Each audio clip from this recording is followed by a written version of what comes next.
पासा, dice. Dice में सबसे पहली बात तो ये जानने वाली है कि डाइस कितने प्रकार के होते हैं, डाइस के टाइप। तो टाइप दो टाइप के होते हैं, एक होता है सिंपल डाइस मतलब साधारण पासा, और एक होता है स्टैंडर्ड डाइस मतलब कि मानक पासा।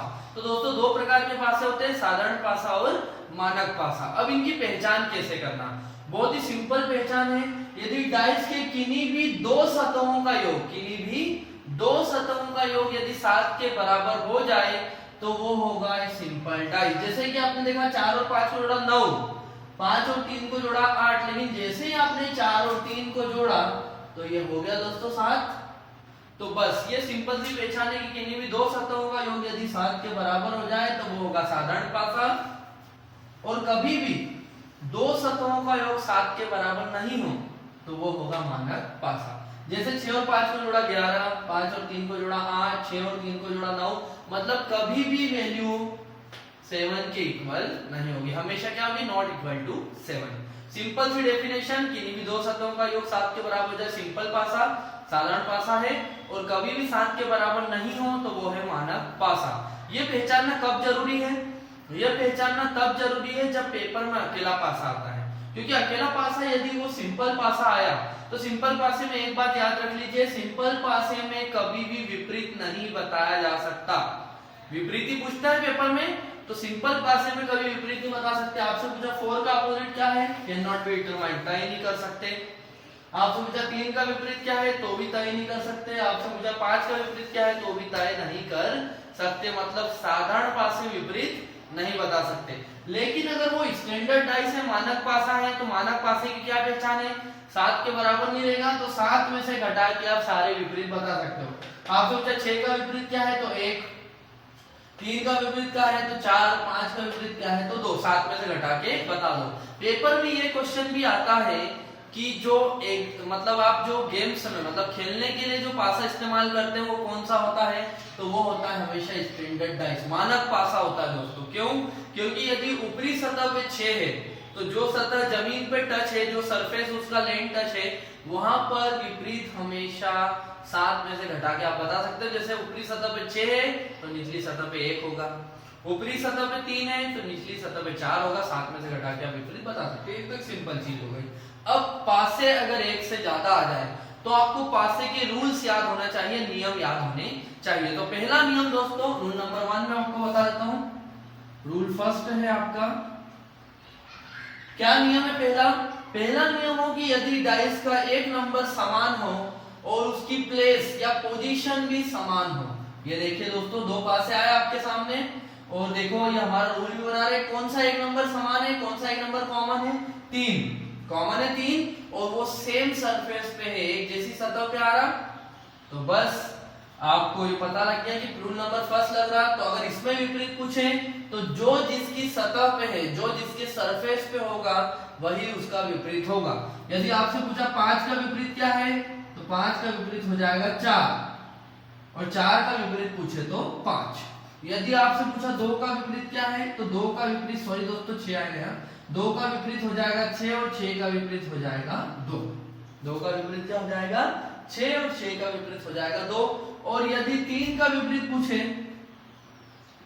तो पासे का वह नंबर जो दोनों पासों में नजर नहीं आ रहा, कौन सा नंबर नजर नहीं आ रहा, 1, तो 3 का विपरीत क्या हो जाएगा दोस्तों 1 हो जाएगा। पासे के नंबर तो आपको याद होंगे, 1 2 3 4 5 6 तक नंबर होते हैं। तो पहला नियम यह था कि यदि डाइस का एक नंबर समान हो और उसकी जगह भी समान हो तो जो विपरीत सरफेस है, जो अपोजिट सरफेस है, वही एक दूसरे के अपोजिट होंगे। 5 का पूछे तो 4, 4 का पूछे 5, 6 का पूछे 2, 2 का पूछे 6, और 3 का ही पूछा तो पासे का वह नंबर जो दोनों पासों में नजर नहीं आ रहा, मतलब कि 1। सिंपल, ठीक है दोस्तों। दूसरा रूल ये होता है पासे का,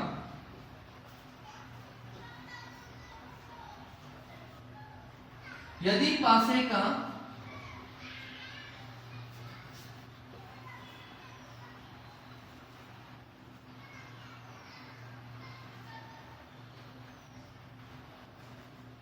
दूसरा रूल ये होता है दोस्तों, यदि पासे का एक नंबर कॉमन हो पर उसकी पोजीशन सेम नहीं हो। If one number is common in both the dice but position is not same, जब पोजीशन सेम नहीं हो, तो पोजीशन सेम नहीं हो, ये देखिए इन दोनों पासों में आपको क्लियर नजर आ रहा कि 3 तो इसमें भी है, 3 तो इसमें भी है, मतलब एक नंबर तो कॉमन है, पर क्या वो एक जैसी जगह पे है? नहीं।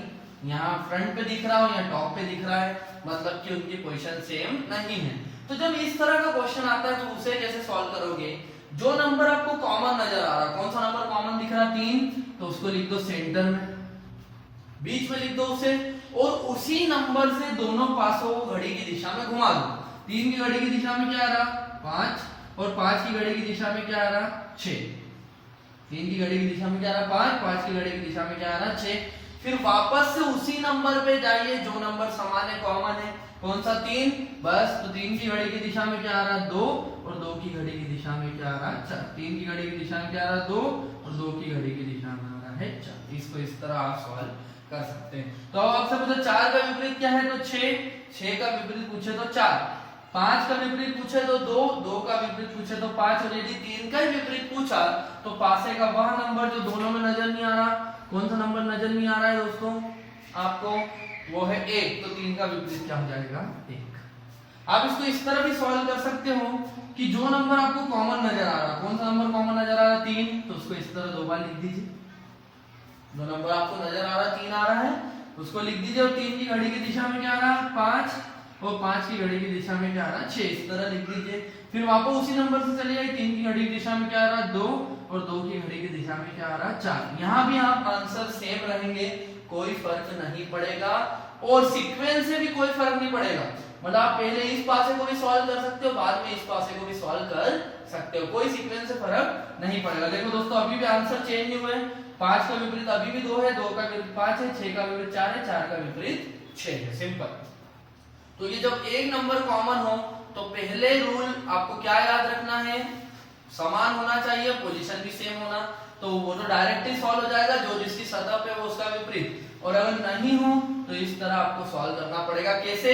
जो नंबर कॉमन उसको बीच में ले लो, और उसी नंबर से एक पासों को घड़ी की दिशा में घुमा दो।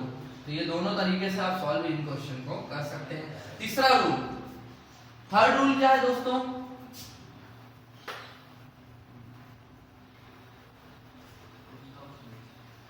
थर्ड रूल ये होता है कि यदि डाइस का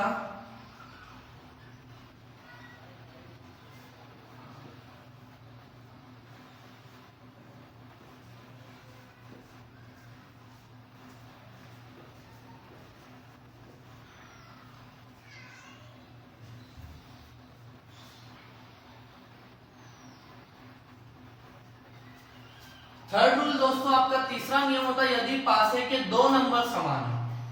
अब यदि पासे के दो नंबर समान हो तो ये रूल आप एक जैसे पासों पे भी लगा सकते हो, या एक जैसी जगहों पे हो नंबर तो भी लगा सकते हो, या अलग अलग जगह पे हो तो भी लगा सकते हो। मतलब सिर्फ आपको ये देखना है कि कौन से दो नंबर समान है। अगर दो नंबर समान है तो ये देख लीजिए इसमें कौन सा दो नंबर समान है। 4 और 5 यहाँ पे भी है, 4 और 5 यहाँ भी, पर जगह अलग हो गई है। कोई फर्क नहीं पड़ेगा, जगह सेम होती तो भी हम इसको इसी तरह करते जैसा मैं आपको बता रहा हूं। तो जब भी आपको दो नंबर कॉमन आएंगे तो आपको बस एक ही विपरीत आप डायरेक्ट बता सकते हो, वो है वह नंबर जो आपस में कॉमन नहीं है। मतलब अगर आपसे पूछे 6 का विपरीत क्या है तो 2, और यदि 2 का विपरीत पूछे तो 6। आप ये डायरेक्ट में सिर्फ यही बता सकते हो, बाकी विपरीत अगर आपसे पूछे तो उसका आंसर होगा कैन नॉट बी डिटरमाइंड, तय नहीं कर सकते आप। अगर आपसे पूछे 4 का अपोजिट क्या है तो भी आप लगा के आ जाना CND can not be determined, और अगर आपसे 5 का पूछे तो भी आप लगा सकते हो कैन नॉट बी डिटरमाइंड, या दोनों आंसर आइदर और में जा सकते हैं। आइदर और में वह दो नंबर आ जाएंगे जो आपको नजर नहीं आ रहे। कौन से दो नंबर नजर नहीं आ रहे? एक तो 3 नहीं आ रहा और एक नहीं आ रहा, तो 4 का विपरीत पूछे तो भी आप लगा सकते हो आइदर 3 और 1, और 5 का पूछे तो भी आप लगा सकते हो आइदर 3 और 1। मतलब जब दो नंबर कॉमन होते हैं तो एक ही विपरीत बताया जा सकता, वो विपरीत है जो नंबर आपस में कॉमन नहीं है। ठीक है। और लास्ट रूल है दोस्तों आपका रूल नंबर 4, सबसे आसान रूल। रूल नंबर 4 है यदि एक भी नंबर कॉमन नहीं हो, एक भी नंबर कॉमन नहीं हो तो समझ ही जाओगे इसी के 3 नंबर अलग, इसके 3 नंबर अलग।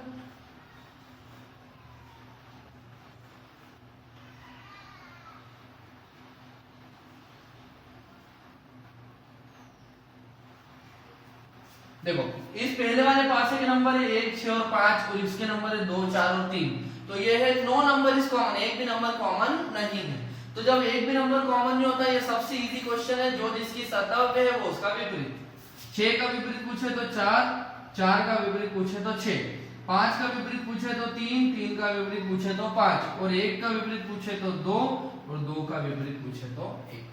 तो दोस्तों ये 4 नियम है जो आपको सिंपल से याद रखना है। और एक बात ध्यान रखना, यदि पेपर में आपको 2 से भी ज्यादा पासे आ जाए, 3 आ जाए, 4 आ जाए, तो बस बहुत आसान है उनको करना।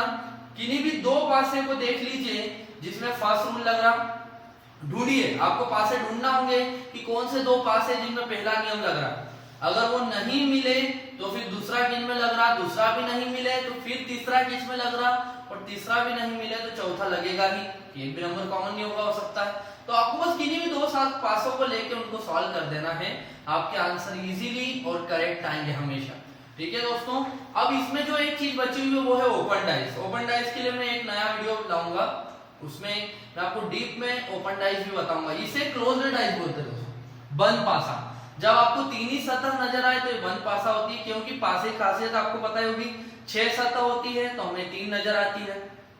ठीक है, 12 कोने होते हैं तो हमें 6 नजर आते हैं, और 12 किनारे होते हैं, सॉरी 12 किनारे होती है तो 6 नजर आती है, और 8 कोने होते हैं तो हमें 4 कोने नजर आते हैं, क्योंकि एक 3D फिगर है। 3D मतलब 3 डायमेंशन फिगर, वह फिगर जो x, y और z एक्सिस पे बनता है, x, y, z अक्ष पे बनता है। x, y को तो हम देख पाते हैं लेकिन z को हम देख नहीं पाते, इसलिए हमें सिर्फ इतनी सतह नजर आती है, हमेशा 3 सतह नजर आती है। तो आपके नॉर्मल डाइस से सारे क्वेश्चन इससे हो जाएंगे। ठीक है, इसके बाद जो फोल्डिंग वाले और ओपन डाइस मतलब जिसकी 6 सतह पूरी खुली हो, तो मैं उसका भी एक वीडियो ले आऊंगा बीच में, तो उसे भी देख लीजिएगा, तो पूरा डाइस के आप क्वेश्चन कर लोगे। हालांकि अभी सिंपल डाइस के तो आप सारे क्वेश्चन आप बना सकते हो, 4 नियम है, बस आपको वो याद रखना है। ठीक है, अगर हमको हमारा वीडियो पसंद आया तो प्लीज इसे लाइक करें, मेरे चैनल को सब्सक्राइब करें और अपने दोस्तों में शेयर भी करें। Thank you.